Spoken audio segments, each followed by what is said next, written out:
Ready start.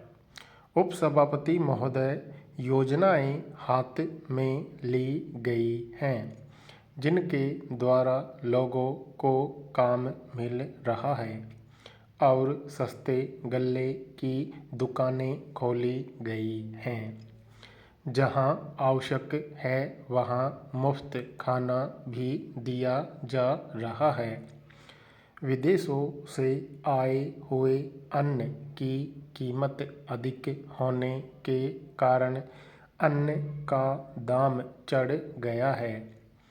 सरकार की ओर से घाटा सहते हुए सस्ता अन्न बेचकर जो सहायता की जाती थी उसे कम कर देने से भी कीमतों में बढ़ोतरी हुई है और जहां नाप-तोल कर अन्न बांटा जाता था वहां लोगों का कष्ट कुछ बढ़ा है और कुछ असंतोष पैदा हुआ है।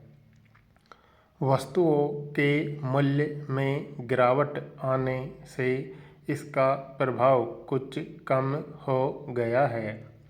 अन्न संबंधी सहायता कम कर दिए जाने के कारण कई राज्यों की सरकारों ने अन्न आयात करने की अपनी आवश्यकता का वास्तविकता की दृष्टि से अपेक्षाकृत अधिक ठीक अनुमान लगाया है और इससे जो अन्न की मांग राज्यों से आया करती थी वह कुछ कम हो गई है और फलतः उनका आयात कम हो जाएगा।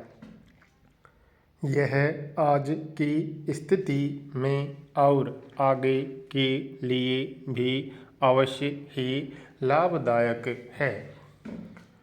जो राशि अन्न संबंधी सहायता न देने से बची है वह छोटी-मोटी आवश्यक योजनाओं में लगा दी जाएगी जिनसे आगे अन्न की उत्पत्ति बढ़ेगी और इस तरह हमें अपनी खाद्य समस्या हल करने में सहायता मिलेगी।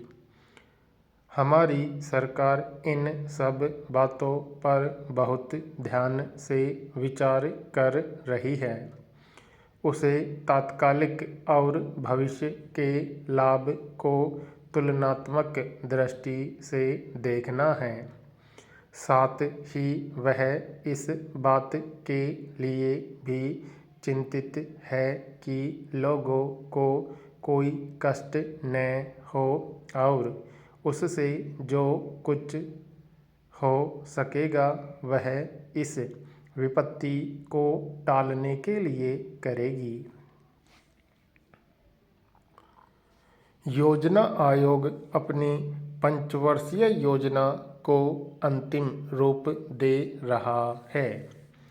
इस योजना में एक महत्वपूर्ण बात और जोड़ी गई है। वह है देश भर में 55 सर्वोन्नति योजनाओं का प्रस्ताव।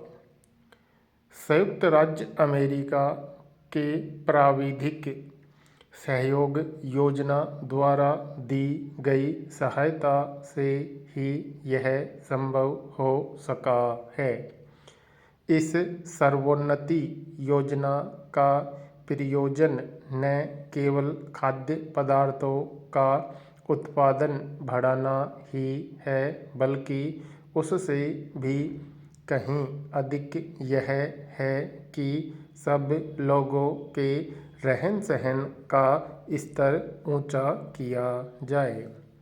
आशा की जाती है कि यह योजना उन्नति करेगी और भारत का एक बड़ा भूभाग इसके अंतर्गत आ जाएगा, परंतु यह तभी हो सकता है जब इसे जनता का पूरा सहयोग मिले।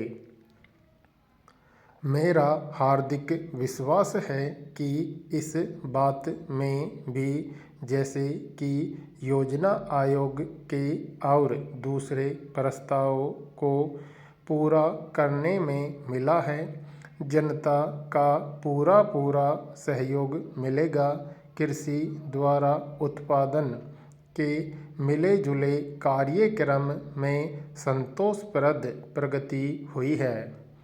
1947-48 की तुलना में, जब पटसन का उत्पादन 16 लाख गांठ था, 1951-52 में उत्पादन बढ़कर 46 लाख गांठ हो गया है। इन्हीं दिनों रुई का उत्पादन भी 24 लाख गांठ से बढ़कर 33 लाख गांठ हो गया है।